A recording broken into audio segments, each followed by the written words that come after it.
Hi, everyone, and welcome to the Thrive Co-Living Communities YouTube podcast. I'm Mark Stein, Thrive founder and your podcast host. We're creating sustainable, inclusive, and multi-generational residential communities. Our mission is to combat the epidemic of isolation, revitalize communities, and help others discover the many benefits of engaged community living by offering unique and ecologically sustainable co-living options. In this podcast series, join us as we discuss co-living, in addition to bringing you interesting people from around the world who are doing cool things to expand your knowledge and satisfy your curiosity. Through this podcast, learn more about our concept and see how Thrive co-living communities will bring together people from all walks of life who want to enjoy the best of independent and group living. To find out more about us, please visit our website at thrivecolivingcommunities.org. Thanks for watching and enjoy the podcast. Hi, everybody, and welcome back to the Thrive Co-Living Communities podcast, Quail Forest, Tampa Bay edition. I'm your host, Mark Stein. At Thrive Co-Living Communities, we're passionate about helping people find the right community fit for them, which is why I'm excited today to chat with John Killeen, owner of Oasis Senior Advisors franchise in the Tampa Bay area, and he'll define his area a little more for us a little bit later. Oasis Senior Care Advisors strives to simplify the search for senior care by offering knowledgeable resources, compassionate guidance, and customized services for all seniors and their families. So welcome to the Thrive Co-Living Communities Tampa Bay edition, John. Thank you. Glad to be here. So let's start with your background and what sparked your interest in, because I know that you've recently started your practice. Talk a little bit about where you're coming from and what led you here. Sure. Well, I've since graduating from college way back when, I've worked with seniors and healthcare. Um, for most of my career, I was in the food service business, running food service in senior communities for numerous years. And then I'm going to say this past year, I really wanted to decide whether I wanted to continue in the food service world, but I wanted to find something that I know that I could help seniors and work with seniors pretty much for the rest of my career. So I did a little bit, of course, investigation and research, and I decided to pursue Oasis Senior Advisors, which helps seniors get placed. So I'm really excited and starting this business and being helping seniors across the whole Pinellas County area. Great. And is that, give us the boundaries of your territory? It might just be Sure. the county. Yeah. I guess technically it would be the southern Pinellas. So I have Pinellas Park, Seminole, most of Largo, a little bit of Clearwater, all of St. Pete, and the beaches. Okay. And I'm up in the northern part of the county. Is there a partner that you would have and work with if Yeah, somebody's absolutely. living in the northern part? Yep. I'm actually there's another franchise just north of me in northern Pinellas. We also have someone in Tampa Bay and in Sarasota. And since we're talking about that, people say, well, can I call you for other parts of the area or even another state? And that's absolutely the case. We can help anyone across the country. So if someone got displaced during the hurricanes, for instance, and wanted to go to New Jersey, we could help with someone relocating back to New Jersey, which is great about our company. A lot of people are just local and only can do locals, but we can help anyone across the nation.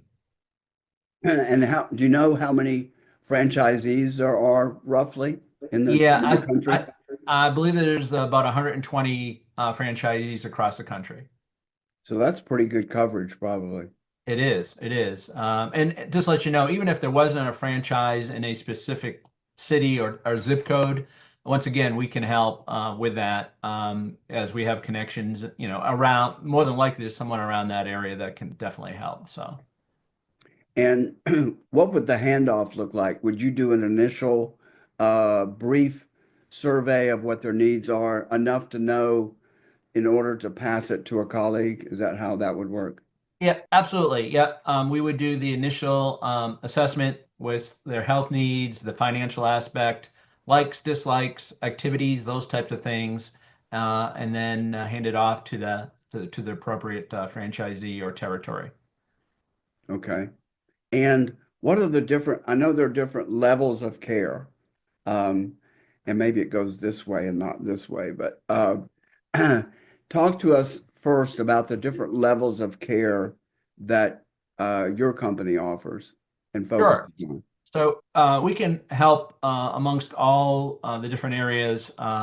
We have independent living, assisted living, memory care, and we can also help with skilled nursing and even rehab if needed. So basically, the whole development, a lot of people move into independent living and then need assisted or memory care and then potentially skilled if the health conditions do worsen. So we can help all areas of the senior community areas. And we had an earlier conversation, um, full disclosure, John and I are in a similar networking consortium. So we met through a one-on-one meeting.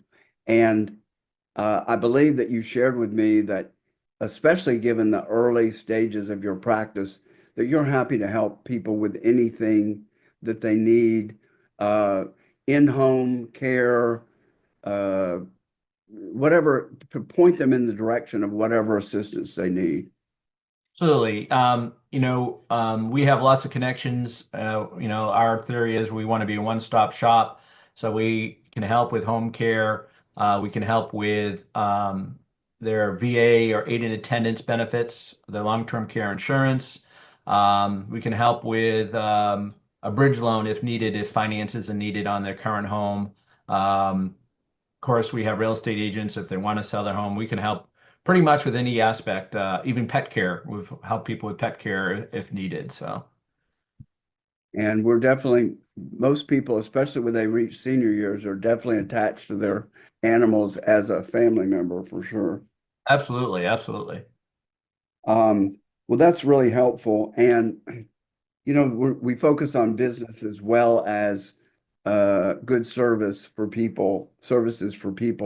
And that's good business. You're helping people with what they need at this point, and then they're more likely to remember you as very helpful. And when the time comes, if we're lucky enough to live that long, then they're going to need eventually fall into your service area, your main service area. But Absolutely.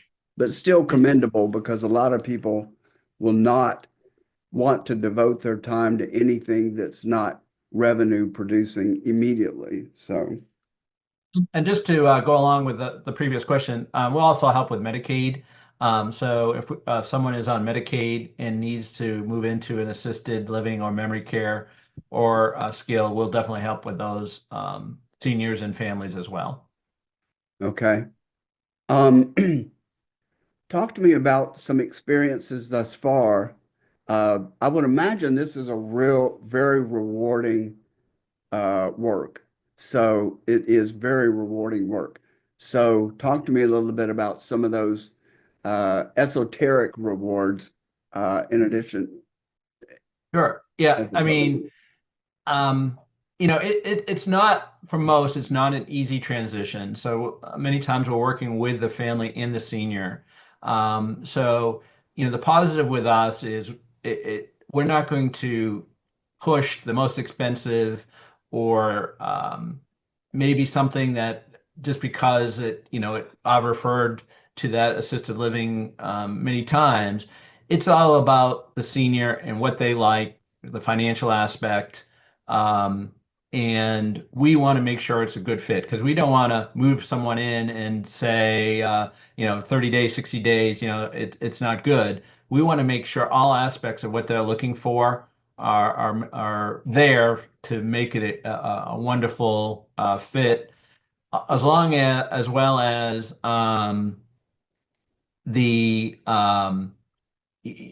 location. That is a lot of times, especially when you're dealing with families, we want to make sure that it may be near their um, son, daughter, friend, neighbor, so that they can be visited often. And so that can be a big part of that decision. Another thing that is rewarding, what I do, that I'm not saying that all franchisees do, but I definitely do. I want to make sure when they do move in, I'm going to be there. So I help. I can give you an example recently where it was just the daughter and the mother. They had no other help, and I went to the community and I helped. They unfortunately the mother lost everything in one of the hurricanes, and had to start from scratch. So they got numerous Amazon deliveries with furniture that had to be assembled, and I was able to assemble those. I helped the dresser, the bed, lamps. I spent time that most of that day with them getting that all assembled, so they were able to sleep that night, basically. So that to me is so rewarding. It's more than, oh, let's get a place and move you in. I want to make sure that it's ready to go, and when they're done with that move in, it's ready for them to sleep in that night. So that's it. It's exciting because it is a new home. It's more than it's not a temporary thing for most. They're permanent. This is going to be their home potentially for the rest of their lives. So that's important. I'm fortunate in that both of the homes that I have purchased, I walked in and I got goosebumps immediately. And I just, within a minute or less, I knew this was my place. Have you experienced that? And some people don't experience it. This checks the boxes, and it's rationally, it makes sense, but they don't have this clear, I'll dare to say, karmic sense that this is where I belong. But when they do, it's powerful for them, and I would imagine for somebody who's showing them around. Have you experienced that? Oh yeah, absolutely. A lot of times, I'm nothing against any community, but sometimes when you go into community, just the residents themselves are the ones that are going to help decide that. If they have residents out and about and they're talking to the potential senior that may be moving in, it's a great help because they're making a connection right off the bat without even moving in. Sometimes that doesn't happen, and that could deter, as well as the person that is doing the tour. As I mentioned, I go on the tours with them, but the salesperson at the community, if they're really interactive and asking them about their personal life and asking them, more about the community and the activities, because we want to make sure that they're excited. And so all that offering when they're going through the tour and seeing the activities and seeing the interaction with the actual seniors that live there is going to really basically make that decision whether or not they're going to enjoy it there. Mhm. And I would imagine that the time of day really means something because if it's nap time and nobody's in the common rooms and nobody's eating, um, it might make the place feel, pardon the pun, dead and lifeless. So, Oh, absolutely, absolutely. And it's interesting to say that because sometimes, between let's say 2 and 4, between lunch and dinner, that can be. But then, what I've seen with many people doing the tour, we'll take it to an activity that may be happening because that's, between lunch and dinner, that's where a lot of activities do occur. So they'll take them that, or maybe even bring them into a room, kind of like a spokesperson, a senior spokesperson that lives there. Hey, let me introduce you to Mary, and Mary can tell you all about our community. So that way, it's more than just a salesperson; it's also a resident that lives there. my mom was in a facility nursing. I don't remember which level, but not memory care, for several years. And she's one of these, was one of these bubbly personalities. And she was that ambassador, I think is what they called it. And she was a salesperson at heart. So she got really close to becoming a commissioned salesperson for the facility. Um, but she was so gregarious um, and made it feel fun for people. So Yeah, it's interesting you say that. I mean, that is the right word, is ambassadors. Many communities do have, and not all, but many should, because that's how you're going to convince the senior specifically, or even the family member, that this is a great fit. what type of tour do you take of the facilities in the area? I would imagine that that's a regular part of your work. And I what do you look for um, when you go in to preview? Sure, absolutely. So yeah, I've taken tours my first 4 or 5 months of business here of all the communities. Um, And when I do go in, you want to see what activities that they do offer.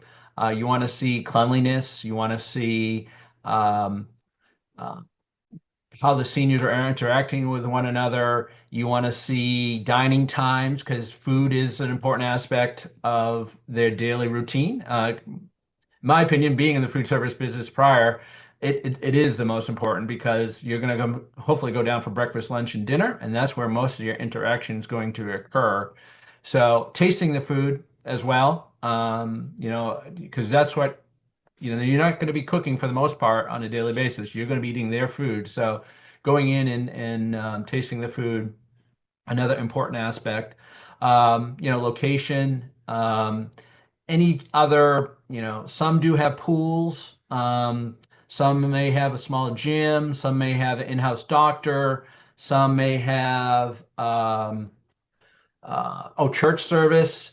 Some may have bocce or bingo. Those activities that some seniors really look for, making sure you understand that. And that's a positive with our company as well, with Oasis, is that our database. So after I do tour, I have all that information in my database, and we have a software program called Oasis IQ that gathers all that information. It's in there.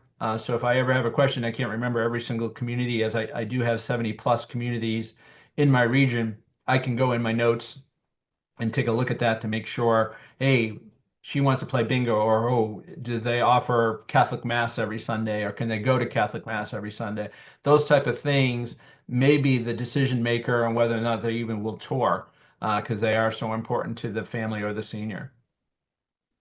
Here's a tricky question for you, or a tricky issue. Um, every person who's hired to be the director of these facilities has to have a personality that's consistent. Um, but they all do have different personalities, and they're putting their best foot forward with you and when you tour with the senior. Have you figured out who is Nurse Ratched underneath that facade? And have you discerned the ability, or do you have the innate ability to tell when somebody's BSing you and it's really a prison in disguise?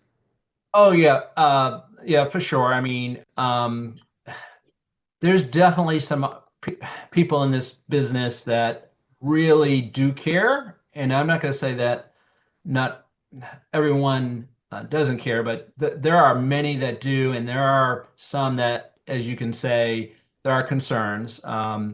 So as I mentioned a little bit ago, spending that time and getting to know the senior is usually a good sign that that person does care. It's more than, oh, let me show you the, this room and that room, and not getting to know the family and the senior probably is going to deter someone from moving in. So I would say more of that kindness, the getting to know the person.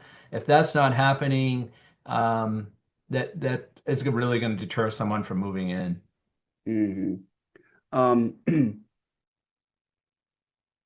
and also, every person is different. So they may, and I would imagine that I'm calling them facilities. Is that a no-no term? Yeah, nowadays it should be called communities because, Okay. just to, unfortunately throughout the years, the word facility gave assisted livings, skilled memory care is a bad rap because I hate to say it, many people think that I'm going to go into a nursing home and I'm going to sit in a wheelchair or be in my bed all day and do nothing.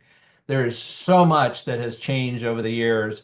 And as I mentioned, being in the food service world most of my life in senior communities, I've seen that. And that the changes if you're going to sell something and you want your community to be the best and get good recognition, you want to make sure it is a thriving activity, great food type atmosphere, to attract those residents to move in, because more and more people are offering different things. One thing I haven't mentioned, many go out now for meals. They take their bus or they rent a bus and they go out to the local restaurant, take them to Publix, take them to Walmarts of the world, so that they could get out and just not sit and face something outside versus being stuck into the community.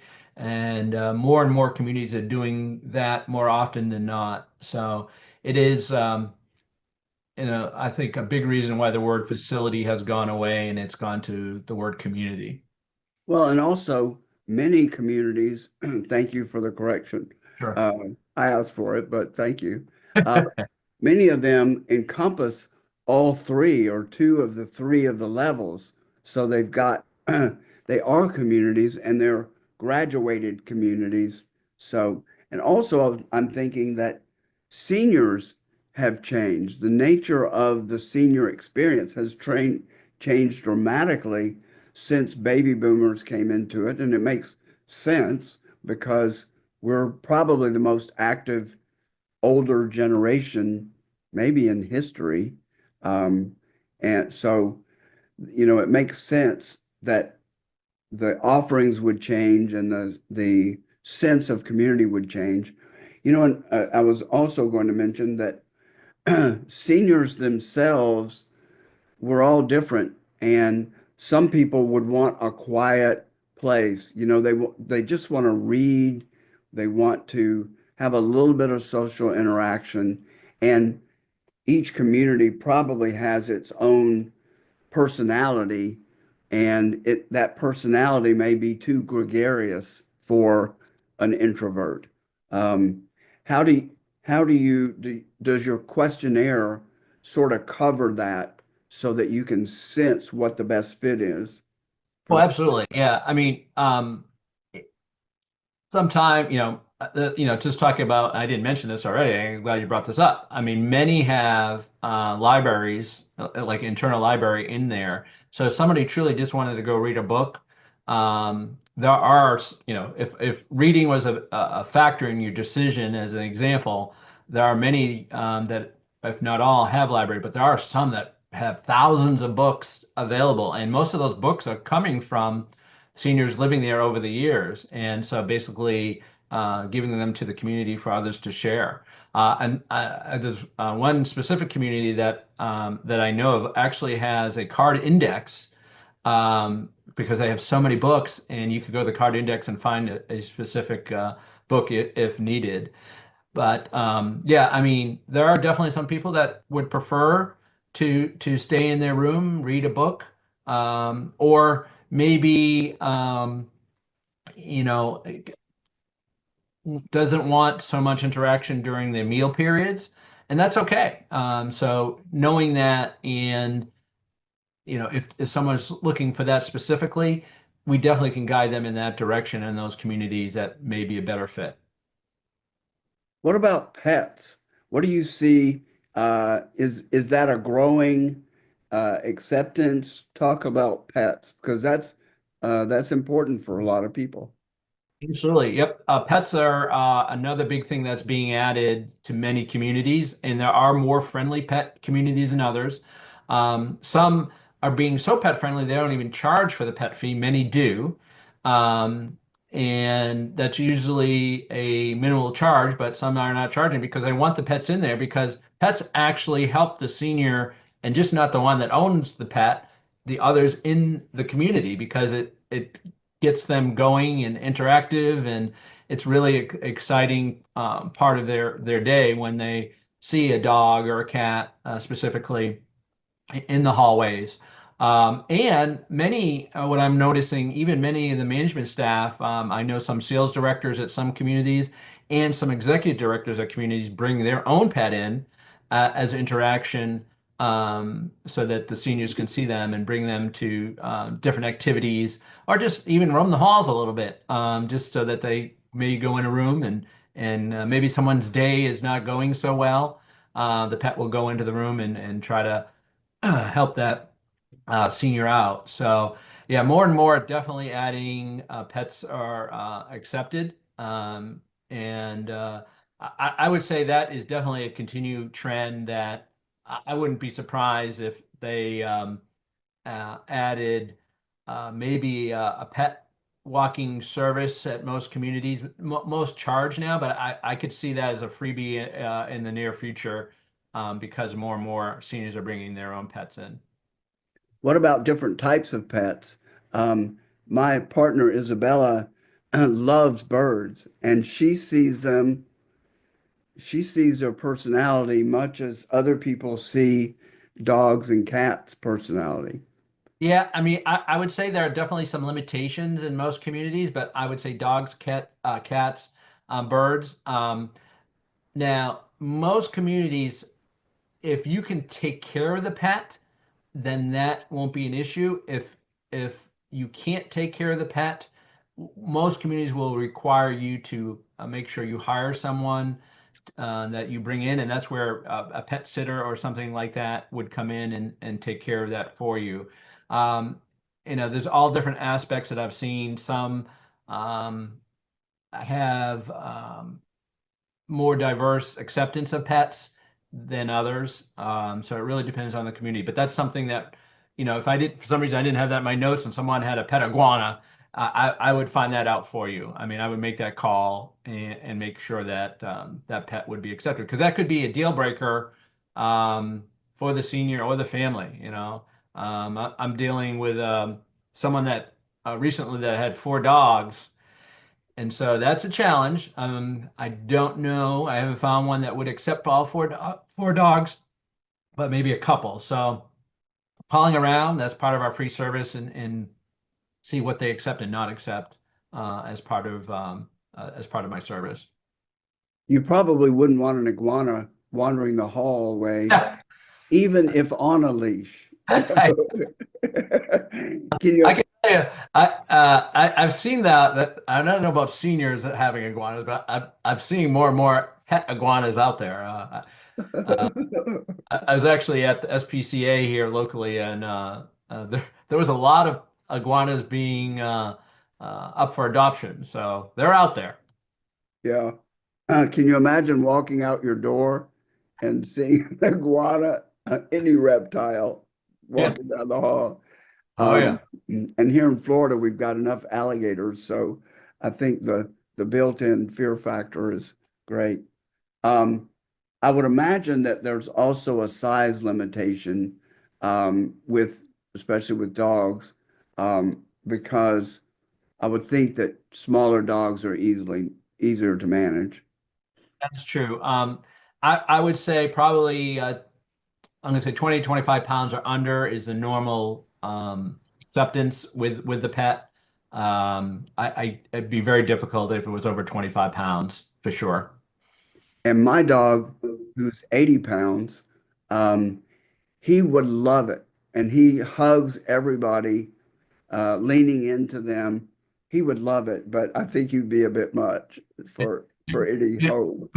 It's interesting you say that. That's the other thing that I've seen a lot. I've seen a lot of volunteers say, "Hey, can I come in with my pet?" Now you have to go through some qualification purposes, but I've seen some dogs come in specifically to communities and go around and to the residents. So it's definitely a way of nurturing and helping seniors get through the day. Yeah. And we know the impact of certain animals on people, horses in particular, not that you're likely to have a horse at a community. Um, what are some of the other stories that you can share? Because this is about humans, Yep. and their stories.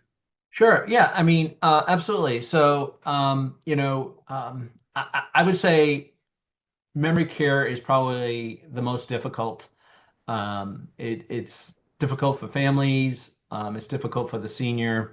They're going through a lot when they have been diagnosed with some form of dementia.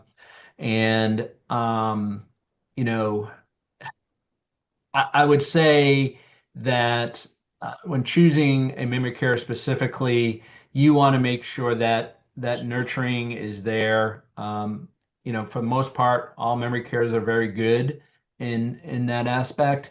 But we mentioned that connection when you walk in, especially in a memory care, is probably something that can be difficult. I would say more families ask more questions when their senior has dementia because they really want to make sure it's a good fit because there are going to be concerns of more falling, wandering.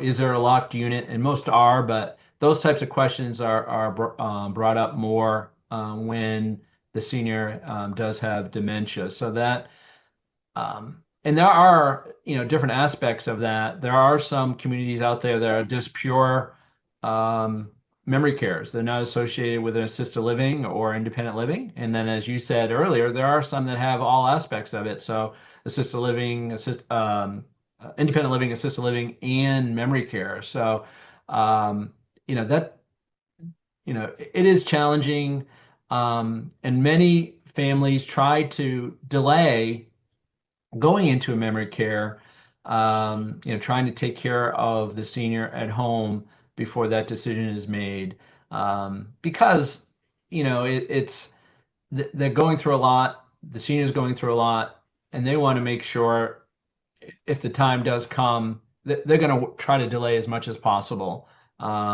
because it's a difficult thing to go through. It truly is. Mhm. I have a neighbor whose husband was really going downhill fast. She couldn't work with, take care of him on her own. She did hire somebody to come in several days a week, but he went beyond that. And it's just that decision. It's like I think most people, most families feel like when they make that decision, they're giving up and have a lot of guilt around that. Yeah, I think you're absolutely right. And unfortunately, I've seen this before too. It's happened on one occasion where if you wait too long, that wandering aspect of dementia does happen. Unfortunately, I've seen where someone has gotten out the door and wandered the streets. They found that particular person about an hour later, but that does happen, and it is a tough decision because it's basically at certain points it's a 24-hour 24/7 coverage that you're going to be with that senior in order for them to stay at home, and there is the home care aspect, um, but that could become very costly as well. So if you have that 24/7 coverage with home care, you're better off going into memory care because it's going to be much more expensive, with home care expenses by doing that route. Yeah. My grandmother, we moved her into a condo complex across the street where we lived. And we knew it was time when she got in the car with a neighbor as they were leaving for work and asked if they would take her to the mall. And they did. And when they dropped her off at the door, she goes, "Are you going to be here to pick me up?" And that's when they knew they had made a mistake. But sometimes they're so lucid, apparently lucid, that you don't know when you've got a runner on you. Well, and it's interesting you say that. I think a lot of family members or friends, neighbors deny sometimes when it comes to dementia.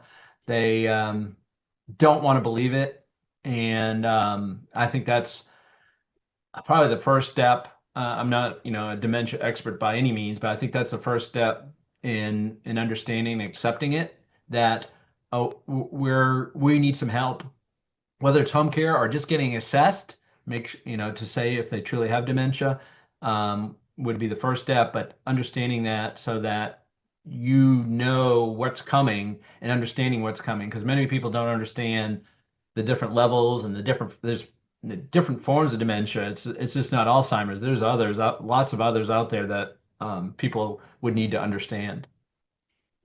Do you see that communities that have several levels of care, including memory care, do memory care better than those that are just devoted only to memory care? You may not be able to discern that. Or are those that specialize and that's all we do they do it better in terms of appropriate nurturing for people? Do you see any difference? I really think it depends on the community. I've seen it both ways where they offer all three, four levels of care, just do as good as the independents.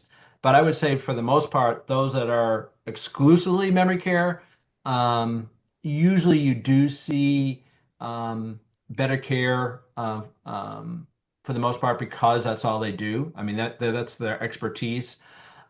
I'm going to say on occasion, sometimes when you have all the different levels and you're short staffed, I'm not saying they'll pull from memory care, but they have to pull from other areas to get it staffed appropriately. When you're memory care, you're memory care. So that's the staff and they're going to be working memory care and they, even vice versa in a community that offers all three, they may pull someone from assisted that has some dementia expertise, but not to the extent where it's just pure memory care. So having pure memory care, that's all the residents are. So that staff does adapt. I also see many times where, many communities have long-term care employees.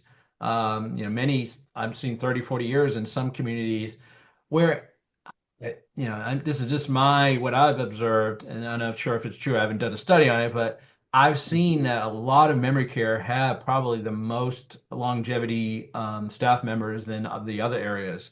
Um, and it, which is interesting because it can be the most difficult on them because those type of residents, depending on the severity of that dementia, they could be wanderers or they could have those things where they're not sitting. Most of them want to go, go, go. So it causes more stress on that caregiver. But that to me, that nurturing aspect seems to be in those memory care units, maybe more than the others. I'm not saying they're not an independent or assisted, but it does take a special person in the memory care unit. Yeah. Like an ER nurse Yeah. or Yep. ER person, you got to be have that mindset because they also deal with angry, Oh, out of control people. So, oh, absolutely. Yep. That's the other thing too, talking about memory care. Now, I don't think all of them have it, but I've seen a kind of a calming room in most, and I think eventually all will have it, where if a person in the memory care unit is getting angry, they take that senior into a room and have a discussion, try to calm them down. They may have some type of calming light or other aspects in that room to try to calm them down so that they can go back out after. So I'm seeing that more and more in many memory cares.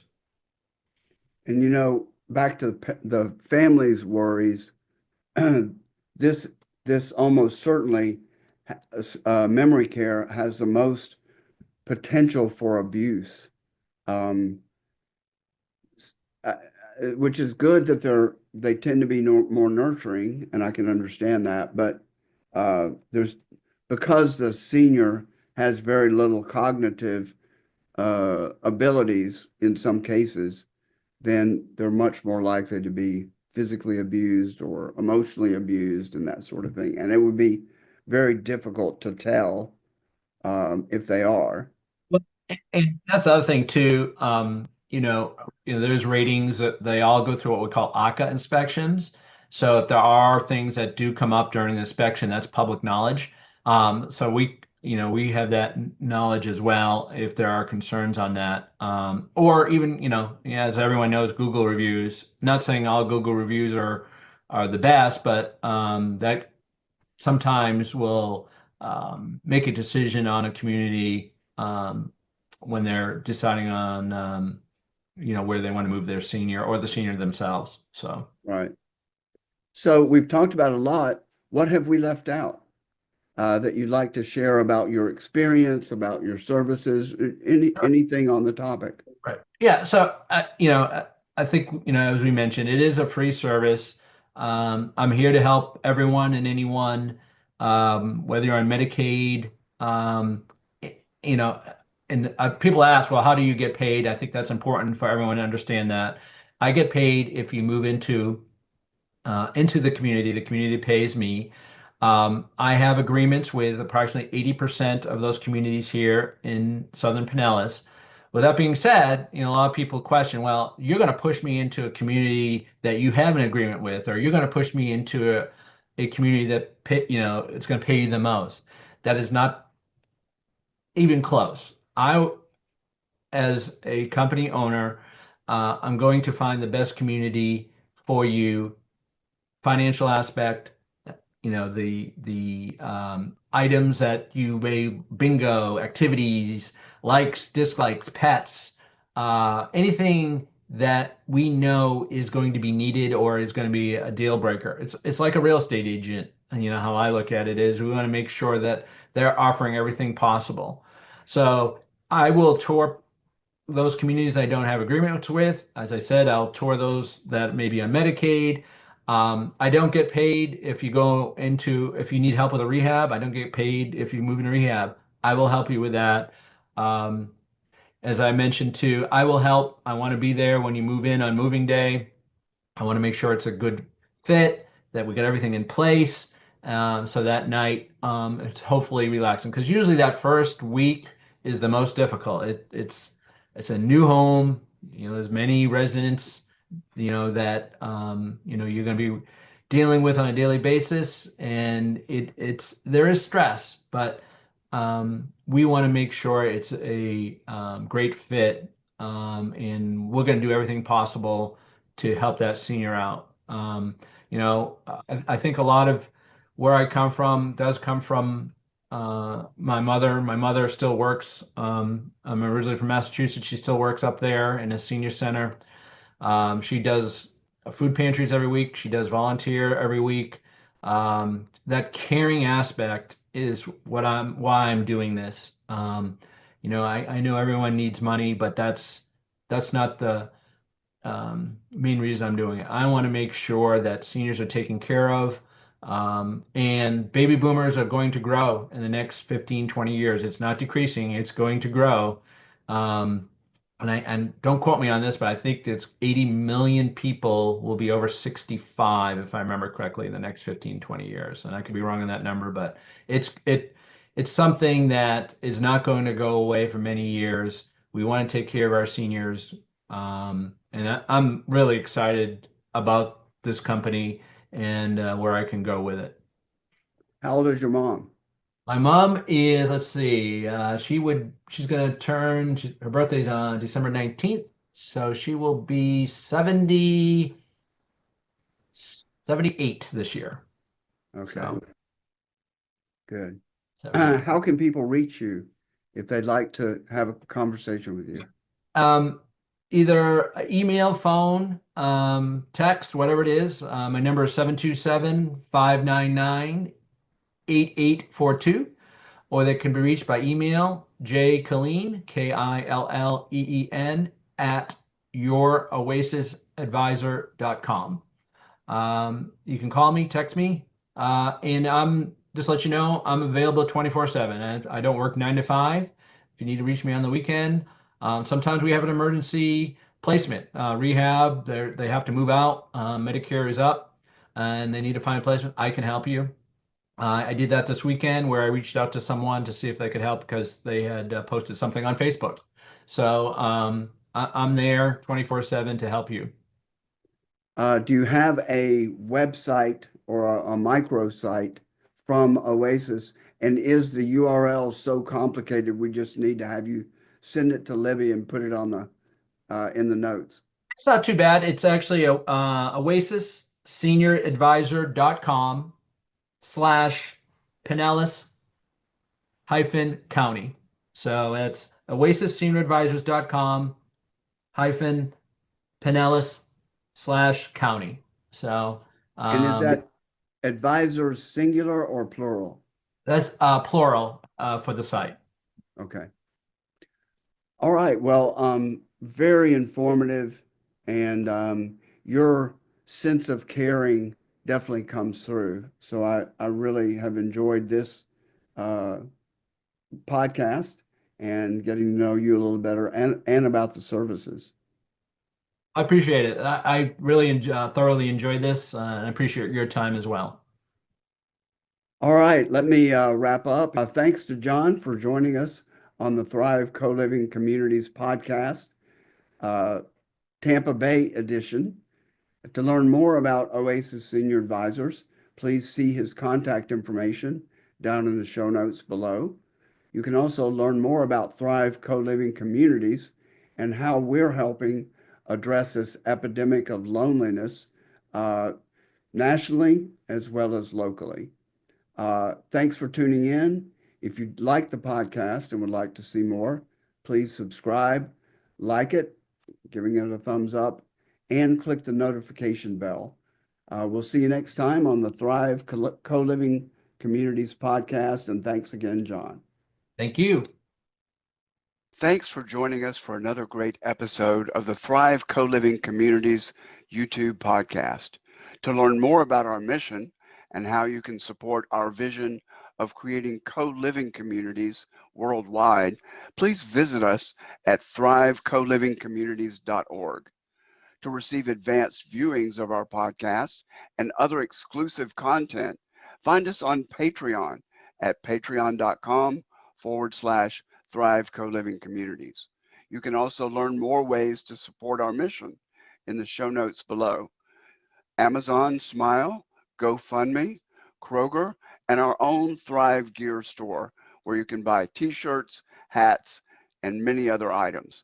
Thanks again for tuning in, and we'll look forward to seeing you again soon.